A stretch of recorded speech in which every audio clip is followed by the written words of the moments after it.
Picture this. It's late at night somewhere in ancient East Africa, around 2 million years ago, and something genuinely wonderful is happening around a fire that's been burning for hours. The hunt earlier in the day went better than expected. Someone got lucky with a stone and a gazelle that wasn't paying attention, and now there's more food than the group has seen in nearly a week. The meat is roasting, the fat is sizzling in a way that smells absolutely incredible. And somewhere along the way, a clay pot of slightly fermented wild fruit that's been sitting in the corner of camp for 4 days has entered the evening's proceedings. Nobody planned a party, nobody sent invitations, but somehow, inexplicably, 2 million years before anyone invented a nightclub, this group of ancient humans is laughing too loud, moving a little too loosely. Someone is definitely doing something that could generously be described as dancing, and the general vibe of the entire camp is, for one specific glorious evening, genuinely excellent. But here's the twist buried underneath that genuinely pleasant scene that nobody talks about. Those ancient humans sitting around that fire, full of meat and mildly intoxicated on fermented fruit and probably feeling like the universe is roughly on their side for once, were prey animals. Not metaphorically, not as some philosophical point about the fragility of life. Actually genuinely ecologically classified prey animals. Things that cave lions hunted, that hyenas pursued, that leopards dragged up into trees, that essentially every large carnivore in their environment had already figured out how to successfully kill and eat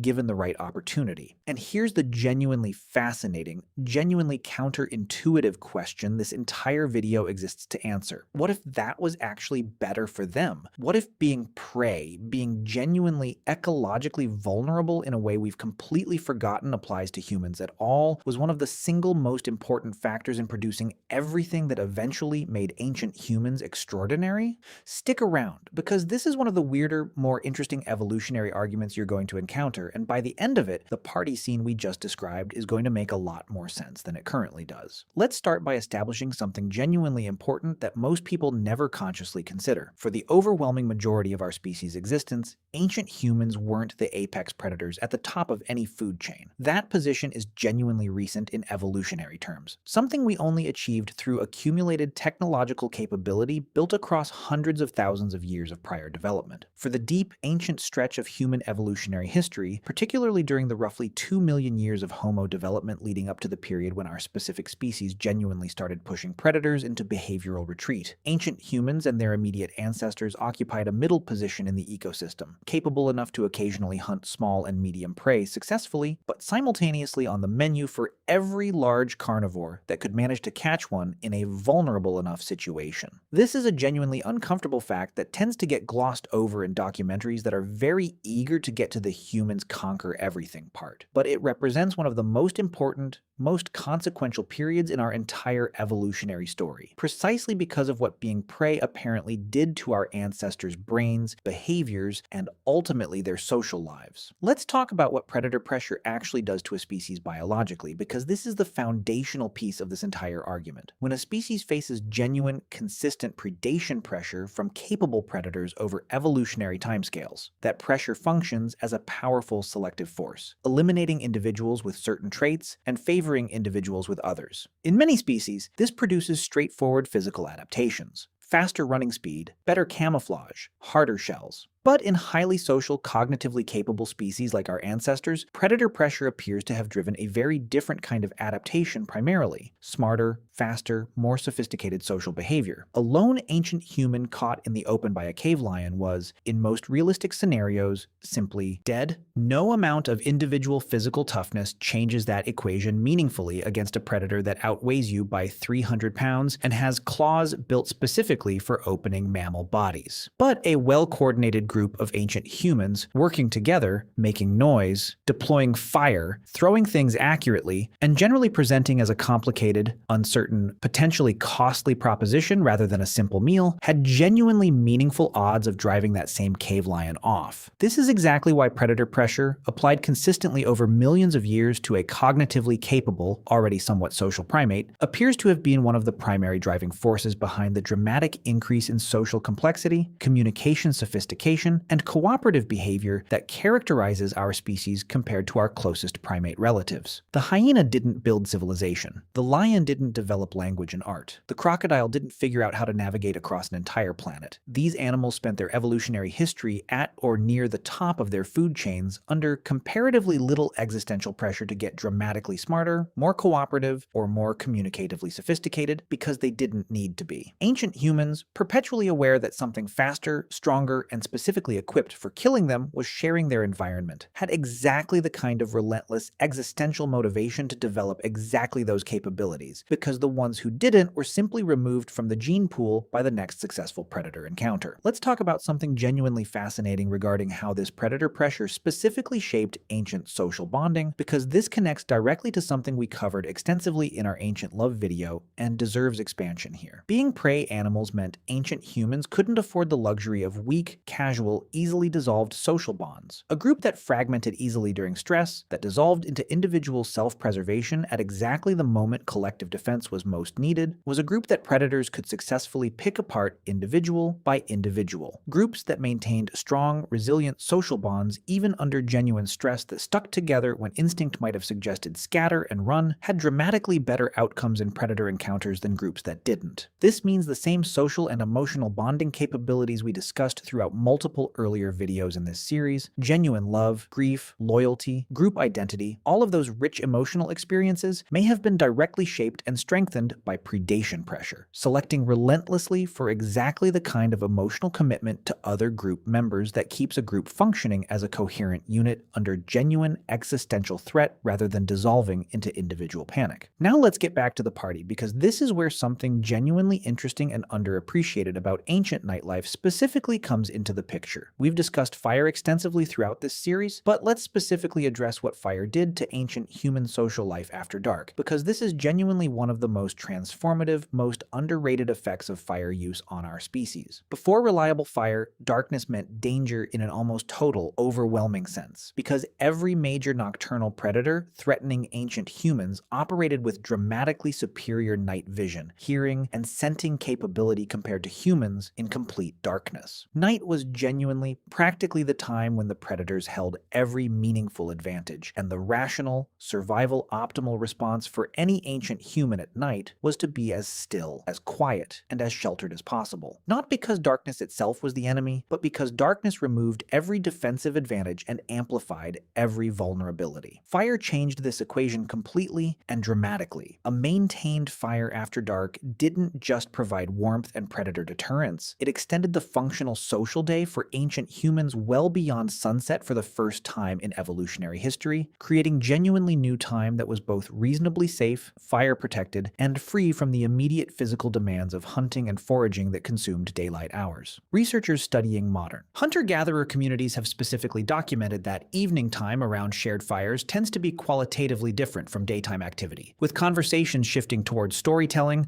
social bonding, singing, dancing, and general social engagement rather than the more task-focused, survival-oriented activity that characterized active daylight hours. This pattern almost certainly extends deep into ancient human history, wherever reliable fire use existed, suggesting that ancient nightlife, the social gathering, communal eating, storytelling, music, and yes, occasional intoxication-adjacent fermented fruit consumption we opened this video with, wasn't some rare, special occasion event. It was a regular, probably nightly feature of ancient camp life wherever fire was reliably maintained. Let's address something genuinely important about what this regular evening social time actually did for ancient human cognitive and cultural development, because this is where the party stops being just a fun detail and starts being genuinely consequential. Researchers studying the emergence of symbolic thought, storytelling, and what eventually becomes cultural tradition have specifically pointed to firelit evening social gathering time as one of the most likely contexts in which these capabilities initially flourished and deepened. Extended evening time around a shared fire, with no immediate survival task demanding attention, created exactly the kind of relaxed, extended social space where complex communication, narrative storytelling, experimentation with music and rhythm, and gradual refinement of shared cultural knowledge all become not just possible, but actively natural expressions of time well spent. The accumulated cultural knowledge we've discussed throughout this entire series, food safety traditions, fire-making techniques, hunting strategies, medical plant knowledge, almost certainly had its primary transmission vehicle in exactly these evening gatherings, where stories and demonstrations could be shared, repeated, refined, and passed down across generations in a social context specifically conducive to this kind of rich, extended, emotionally engaged communication. By the way, if you want to go even deeper into the secret lives of ancient humans, I just launched a full course called The Secret Lives of Ancient Humans. 10 modules, 3+ hours of content covering everything we never talk about on YouTube. What they feared, how they communicated, what hunted them, and much more. Plus an exclusive PDF guide included. Link in the description. See you inside. Now let's bring the fermented fruit back into the picture more specifically, because we covered ancient alcohol extensively in an earlier video, and it deserves specific attention here regarding its role in ancient social bonding during exactly these kinds of evening gatherings. We established that ancient humans almost certainly encountered naturally fermented foods relatively early in our species' history, and that the social bonding effects of mild alcohol consumption, reduced inhibition, increased warmth and openness, easier laughter, and generally loosened social guardedness likely contributed meaningfully to the strengthening of social bonds within groups. Evening fire gatherings already represented the primary social bonding venue in ancient camp life. Add occasional access to mildly fermented food or drink, the kind of accidental or semi-deliberate fermentation we discussed in detail in our alcohol video, and you have exactly the kind of social lubricant that would have made those already important bonding events even more socially rich and connection-producing, not through some deliberate cultural planning, but simply through the natural interaction between a social occasion and a substance that made social interaction feel easier and warmer for everyone involved. Let's bring something genuinely interesting here regarding the specific social dynamics of these ancient evening gatherings, because they would have been considerably more complex and socially loaded than just a simple, friendly campfire chat. Ancient groups maintained intricate, ongoing social hierarchies, alliances, reputational assessments, and interpersonal dynamics that required constant, active management to keep functioning effectively. Exactly the kind of social machinery we discussed extensively in our ancient social dynamics videos. Evening gatherings around a shared fire represented the primary venue where all of this ongoing social maintenance actually happened, where alliances were subtly reinforced or quietly strained, where reputations were built or damaged through the stories people chose to tell and the behavior they displayed in a relaxed, observational social context, where romantic connections were quietly advanced or complicated, and where the yaoi, general emotional temperature of the entire group, was calibrated and adjusted through the accumulation of hundreds of small social interactions happening simultaneously in a shared, fire-lit space. This was, in other words, ancient humanity's primary social venue, office, community center, therapy session, and yes, occasional party, all rolled into one recurring nightly event organized around warmth, food, shared experience, and the simple, profound safety of being surrounded by the people whose cooperation you genuinely needed to survive. Let's talk about something genuinely important regarding music and rhythm, specifically in these ancient evening contexts, because this connects to broader patterns of ancient social bonding worth exploring directly here. Researchers studying the origins of music and rhythm in human evolutionary history have proposed that synchronized rhythmic activity, moving, clapping, or vocalizing together in time, produces measurable neurological and social bonding effects that go beyond what non-synchronized group activity achieves, essentially creating a kind of artificially amplified group cohesion through the experience of literally synchronizing with other people's bodies and voices simultaneously. If you've ever noticed that dancing with people or singing together in a group produces a feeling of connection and warmth that's somehow more intense than just standing near those same people having a normal conversation, researchers studying this phenomenon have specific evidence-based explanations for exactly why that happens, connected to endorphin release and what some researchers describe as a kind of social synchronization effect with measurable bonding consequences. Ancient evening gatherings almost certainly included exactly this kind of rhythmic, synchronized group activity, drumming, singing, movement, representing not just entertainment or cultural expression, but a genuine, practical, social bonding technology that helped maintain the group cohesion that, as we've been discussing throughout this entire video, was literally existentially necessary for a prey species surrounded by capable predators. Let's address something genuinely interesting regarding humor specifically, because we've mentioned in passing throughout this series that ancient humans almost certainly had senses of humor, but it deserves more specific attention here in the context of ancient social nightlife.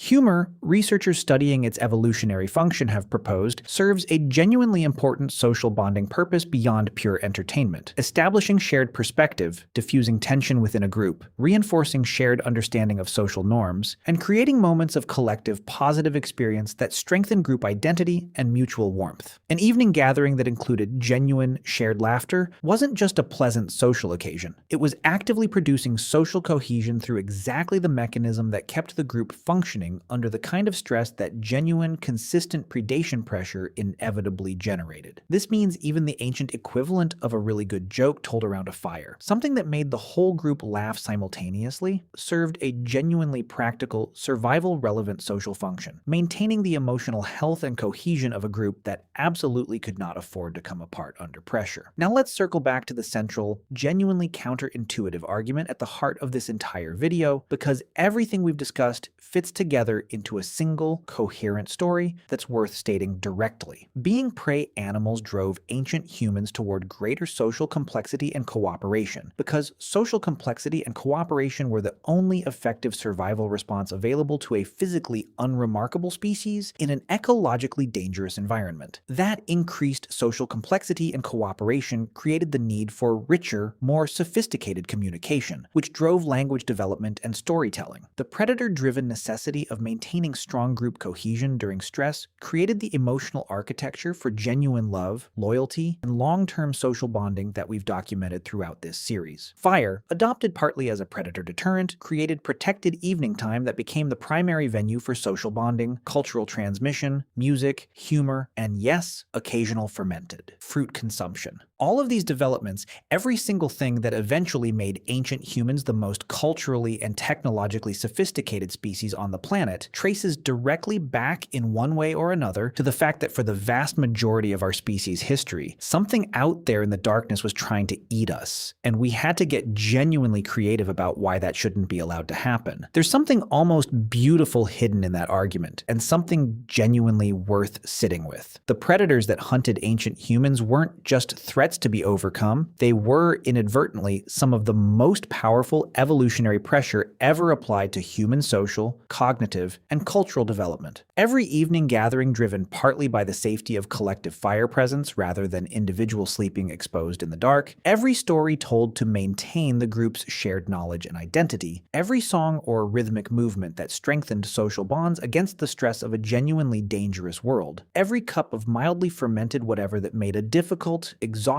often terrifying ancient life feel briefly, beautifully warm, and connected. All of it was shaped directly or indirectly by the simple, ancient fact that the darkness contained things that could and would kill any ancient human foolish or unlucky enough to face them alone. Let's bring this all the way back to that evening campfire scene we opened with, because it looks considerably different now than it did at the start of this video. That group of ancient humans, full of unexpected meat, passing around fermented fruit, laughing at something that probably doesn't translate, someone definitely dancing in a way that lacks technical precision but makes up for it in pure enthusiasm, wasn't just having a pleasant evening. They were, through the accumulated weight of every behavior happening simultaneously in that scene, doing exactly what millions of years of predator pressure had shaped their species to do when conditions allowed. Coming together, bonding deeply, transmitting knowledge through story, maintaining the social cohesion that was genuinely existentially necessary for a prey species that had absolutely no other reliable path to survival than getting extraordinarily good at being around each other. So why was it better for ancient humans to be prey? Based on the cognitive and social evolutionary pressure predation consistently applied toward greater cooperation, communication, and group cohesion, the direct role of predator deterrence endurance through fire in creating protected evening social time that became the primary venue for cultural development and social bonding, the way existential threat from predation shaped the emotional architecture for genuine loyalty and love that kept groups functioning under stress, and the genuinely fascinating story of how a prey animal's evening fire party became the primary engine of cultural, technological, and eventually civilizational development. The honest answer reveals something genuinely remarkable. Being prey didn't hold ancient humans back. It drove them forward relentlessly toward every social, cognitive, and cultural capability that eventually made predators the cautious, hesitant ones. The cave lion that gave our ancestors a wide berth at the end had no idea that its evolutionary predecessor's appetite had, across millions of years of persistent, uncaring predation pressure, accidentally helped build the very thing it was now sensibly avoiding. And maybe that's the most interesting, most genuinely surprising takeaway buried in all of this. Some of the best, most fundamentally human things about us. The deep social bonds, the storytelling, the laughter around a shared fire, the music, the completely unplanned party that just kind of happens when people who've survived a hard day together find themselves warm and fed and briefly safe in each other's company. All of it traces back, in one direct and beautiful evolutionary line,